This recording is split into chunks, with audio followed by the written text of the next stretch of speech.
जोर से बोलो बैक्स खड़गतम, जोर से बोलो जय माता दी, जोर से बोलो जय माता दी, जोर से बोलो जय माता दी। चलिए शुरू करते हैं। हेलो नमस्कार, मैं आप सभी का स्वागत करता हूं हमारे YouTube channel maths by Amal sir पर। ठीक है, तो कैसे हैं आप? उम्मीद करता हूँ मस्त होंगे और ज़बरदस्त होंगे और पढ़ाई कर रहे होंगे, और नहीं भी कर रहे होंगे तो कोई बात नहीं, 10वीं क्लास है, मौज मारो, बढ़िया करो। ठीक है, कौन कहने वाला है, कौन सुनने वाला है, कौन सुनाने वाला है। ठीक है, जैसे हम चाहेंगे वैसे होगा भाई, ये देश हमारा है। पढ़ लो भाई पढ़ लो, कुछ नहीं पढ़ा है, बातों में खुरपे आ जाएंगे हाथों में। ठीक है, ये देश हमारा है, लगा लेना ये नारे बाद में भी। ठीक है, हमें भी बताइए देश आपका है, तो क्या पढ़ाई नहीं करोगे क्या? करनी पड़ेगी वो तो। चलो आ जाओ, सवाल करते हैं। ठीक है, मैं ज़्यादा नहीं बोलूँगा, अब ज़्यादा हो गया मुझे ऐसा लग रहा है, तो शुरू करते हैं। आंधी आने से पेड़ टूट जाता है। ठीक है भाई, टूट जाता है, आंधी आने से पेड़ क्या, लोग टूट जाते हैं भाई, ये तो पेड़ है। आंधी आने से एक पेड़ टूट जाता है और टूटा हुआ भाग इस तरह मुड़ जाता है। तो चलिए शुरू करते हैं। देखो ठीक है, चित्र बनाते हैं। तो हमने कहा भाई ये लो भाई, ये हमारी ज़मीन है। ठीक है, हमारी ज़मीन है भाई, ये धरती माता हो गई हमारी, और इसके ऊपर एक पेड़ खड़ा हुआ है, ये इसके ऊपर एक पेड़ है भाई, ये लो भाई ये पेड़। ठीक है, ये एक पेड़ है, इसके ऊपर है ना।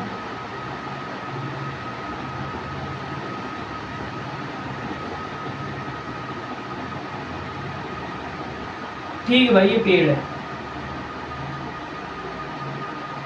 ठीक है, और इसने क्या बोला, आंधी आने से पेड़ टूट जाता है। तो पेड़ टूट गया, मान लो पेड़ यहाँ से टूट गया।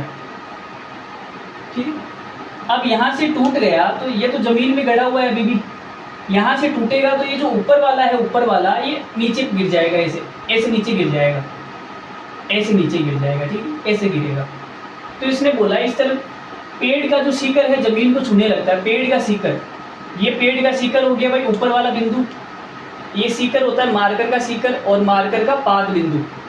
ठीक है, ऊपर वाले को बोलते हैं शिखर, नीचे वाले को बोलते हैं पाद बिंदु। तो जो पेड़ है ये पेड़ का शिखर है। ठीक है, और ये पेड़ का है पाद बिंदु।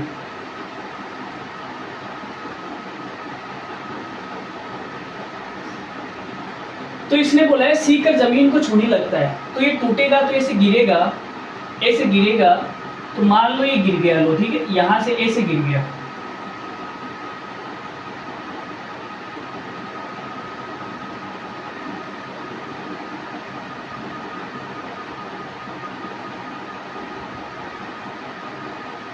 ये लो भाई, ठीक है, ये गिर गया नीचे, टूट के।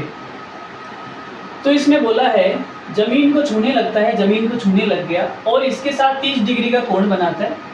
तो ये भैया 30 डिग्री का कोण बनाएगा, 30 डिग्री का कोण बनाता है। पेड़ के पाद बिंदु की दूरी, पेड़ के पाद बिंदु की दूरी, ठीक है, पेड़ के पाद बिंदु की दूरी, जहां पेड़ का शिखर जमीन को छूता है, जहां पेड़ का शिखर जमीन को छूता है, ठीक है, छूता है, वो 8 मीटर है भाई। तो ये क्या है, 8 मीटर, ये 8 मीटर है भाई, नीचे वाली 8 मीटर है। पेड़ की ऊंचाई ज्ञात करो, पेड़ की ऊंचाई ज्ञात करनी है, तो करते हैं भाई पेड़ की ऊंचाई। देखो ठीक है, पेड़ की ऊंचाई ज्ञात करते हैं, तो इसको नाम दे देते हैं ए, और जहां से टूटा उसको नाम दे दो बी, और ये इसका नाम दे दो सी। ठीक है, तो त्रिभुज एबीसी में, त्रिभुज एबीसी में मैंने आपको क्या बताया था, मैंने आपको बताया था कि जो चीज़ हमें ज्ञात करनी है एक तो वो, और जो चीज़ हमें सवाल में दी हुई है एक वो, उन दोनों के अंदर संबंध लेना है। ठीक है, क्या लेना है, संबंध। तो आपने कहा गुरुजी थीटा ये हो गया 30 डिग्री, सामने वाला हो गया लंब, ये हो गया लंब। ठीक है, 90 डिग्री के सामने वाला हो गया कर्ण, और बचा हुआ हो गया आधार। ठीक है, तो हमें क्या निकालना है, हमें देखो पेड़ की ऊंचाई निकालनी है, पेड़ की ऊंचाई। तो पेड़ की ऊंचाई तो पूरी की पूरी निकालनी है, मतलब हमें ये वाला हिस्सा भी निकालना है, ये ज़मीन में जो गड़ा हुआ हिस्सा है ए बी, ये कितना है वो निकालना है, और जो टूट के गिर गया वो निकालना है, ठीक है। फिर इन दोनों को जोड़ देंगे तो पेड़ की पूरी ऊंचाई आ जाएगी। अरे बोलो भाई, जमीन में गड़ा हुआ हिस्सा और जो टूट के गिर गया वो वाला हिस्सा, ये दोनों हमें निकालने हैं, ठीक है। फिर इन दोनों को जोड़ देंगे तो पेड़ की पूरी ऊंचाई आएगी ना फिर तो हमें ये भी निकालना है और हमें ये भी निकालना है, ठीक है। और हमें ये दिया हुआ है, तो पहले हम लंब और आधार में संबंध ले लेते हैं, फिर कर्ण और आधार में संबंध ले लेंगे। तो हमें जो निकालना है वो और जो हमें दिया हुआ है वो, उसके अंदर संबंध लेना है, तो हमें लंब निकालना है, ठीक है। तो लंब और आधार में संबंध होता है लाल बटा कक्का में, चेक करो आप, लाल बटा कक्का, लंब और आधार टेन थीटा, ठीक है, टेन थीटा बराबर लंब बटे आधार। थीटा की जगह कितना है, थीटा की जगह आ गया 30 बराबर लंब कितना है भाई, लंब हो गया AB, लंब AB हो गया ना AB। आधार कितना है, आधार हो गया AC। टेन 30 का मान होता है 1/√3। AB का मान हमें निकालना है। AC का मान कितना है, AC का मान है 8, ठीक है। अब ये भाग में है, इधर गुणा में जाएगा बराबर AB। तो ये कितना आएगा 8/√3 बराबर AB।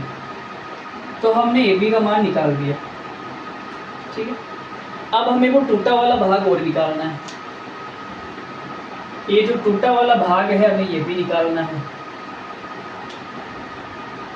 तो यहाँ निकालते हैं टूटा हुआ भाग। तो त्रिभुज ABC में कर्ण और आधार में संबंध लेना है, तो कोस लेना पड़ेगा, कोस थीटा, कोस थीटा बराबर आधार बटा कर्ण, ठीक है। थीटा की जगह 30 डिग्री है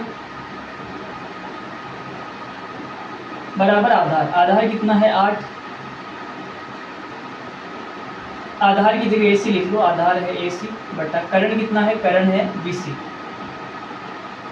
कोस 30 का मान कितना होता है, कोस 30 का मान होता है √3/2। सारणी में देखना पड़ेगा भाई, मुझे तो याद है इसलिए लिख देता हूँ, आपको याद नहीं है ना, छोटू याद नहीं है ना, सारणी में देख के लिखना पड़ेगा, ठीक है। सारणी तो याद कर ली ना, 8वीं प्रश्नावली में पढ़ाई थी, ट्रिक के साथ बताई थी, है ना।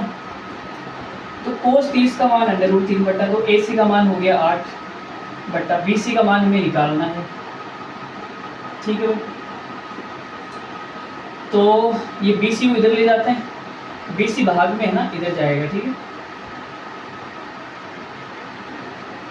ये BC भाग में था, इधर गुणा में गया, ये 2 भाग में है, इधर गुणा में जाएगा, तो 8 दूनी 16 हो जाएगा, 8 दूनी 16, ठीक है, 8 दूनी 16 वज्र गुणा कर दिया हमने।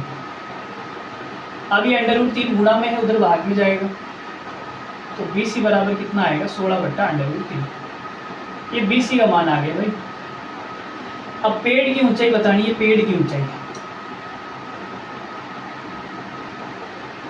पेड़ की ऊंचाई। तो पेड़ की ऊंचाई कैसे आएगी, आपने कहा पेड़ तो इतना लंबा है ना, यहाँ धरती से स्टार्ट होगा, यहाँ खत्म होगा पेड़, तो ये जो जमीन में गड़ा हुआ हिस्सा है एक तो AB वाला ये, ठीक है, एक जो ये टूट के नीचे गिर गया, ये टूट के जो नीचे गिर गया ना, ये भी तो पेड़ का हिस्सा है ना।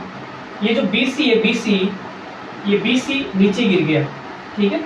तो पेड़ की पूरी ऊंचाई कितनी आएगी, BC, AB और BC को जोड़ दो, तो AB कितना है 8/√3 और BC कितना है 16/√3।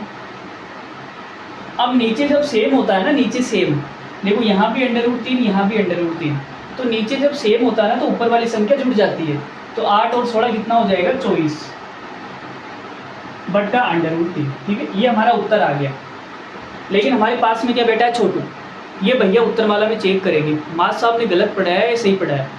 उत्तरमाला में उत्तर नहीं मिलेगा, ये सोचेगा मास्टर साहब ने गलत पढ़ा दिया, ठीक है, मास्टर साहब ने गलत पढ़ा दिया। भाई मास्टर साहब गलत पढ़ा सकते हैं क्या, नहीं पढ़ा सकते ना, आपको तो भरोसा है हम पर। तो उत्तरमाला का मैच, उत्तरमाला में जो उत्तर है उसको मैच करवाना पड़ेगा भाई, तभी छोटू मानेगा, इसे मानेगा नहीं। इतना अगर आप छोड़ के आओगे आपको पूरे नंबर मिलेंगे, क्या मिलेंगे, पूरे नंबर। लेकिन हमारे छोटू है बोलेगा उत्तरमाला में नहीं है गुरुजी, उत्तरमाला में नहीं है। तो उत्तरमाला के लिए हमें क्या करना पड़ेगा, इसका परिमेयकरण करना पड़ेगा। परिमेयकरण, परिमेयकरण एक नाम की जो बीमारी है क्लास 9th के अंदर पहली प्रश्नावली के अंदर आती है। ठीक है, अगर आपने पढ़ी है तो अच्छी बात है, नहीं पढ़ी तो कोई बात नहीं। ठीक है, परिमेयकरण का मतलब होता है जो नीचे वाली संख्या है ना उसको ऊपर नीचे गुणा कर दो। ठीक है, √3 है ना, तो इसको हम √3 से ऊपर नीचे गुणा कर देते हैं। ठीक है, √3 से √3 वापस कट जाएगा, कोई फर्क नहीं पड़ेगा। ठीक है, वैसा का वैसा ही रहेगा ना। तो परिमेयकरण कर दिया, परिमेयकरण करने पे ये कितना आएगा, ये आएगा भाई 24√3 बटा √3 को √3 से गुणा करना मैंने आपको सिखाया था। मैंने आपको क्या सिखाया था भाई, √x को जब आप गुणा करेंगे √x से तो x ही आएगा। ठीक है, ये मैंने आपको सिखाया था। तो √3 को √3 से गुणा करेंगे तो 3 आएगा भाई। कितना आएगा, 3 आएगा। बोलो आएगा या नहीं आएगा, आएगा भाई 3 आएगा। ठीक है, अब 3 से ये कट जाएगा, 3 एकम 3 और ये 8 बार कटेगा भाई। तो फाइनल जो उत्तर आएगा वो कितना आएगा, 8√3 मीटर। ये उत्तरमाला में मैच कर लो भाई। ठीक है, ये हमारा फाइनल आंसर है। उत्तरमाला में आप इसको मैच कर लो। बाकी सवाल नंबर 2 खत्म हो गया। कैसा लगा आपको कमेंट करके बताइए, मज़ा आया या नहीं आया। ठीक है, मिलते हैं सवाल नंबर 3 के साथ में, कल मिलते हैं। ठीक है, डेली का हम एक एक सवाल डालेंगे आपके सामने ताकि आपको भी ज़्यादा नहीं लगे। हल्की फुल्की 10 मिनट की क्लास होगी, आप देख के निकल लो। ठीक है, ज़्यादा पढ़ना सेहत के लिए हानिकारक भी हो सकता है। तो डेली का एक सवाल करेंगे, मज़ा आएगा। मज़ा नहीं आया तो हमने बोल रखा है पैसे वापस। ठीक, आप कभी भी हमें फ़ोन करके बोल सकते हैं समझ में नहीं आया सर, पैसे हमारे बैंक में भिजवा दीजिए। हम आपके जो भी पैसे हैं, जो भी आपने हमें दिए हैं 50-60 लाख रुपए, वो हम आपके खाते में वापस भिजवा देंगे। ठीक है, चलो बाय, मिलते हैं अगले वीडियो में। तब तक के लिए धन्यवाद, thank you very much, bye.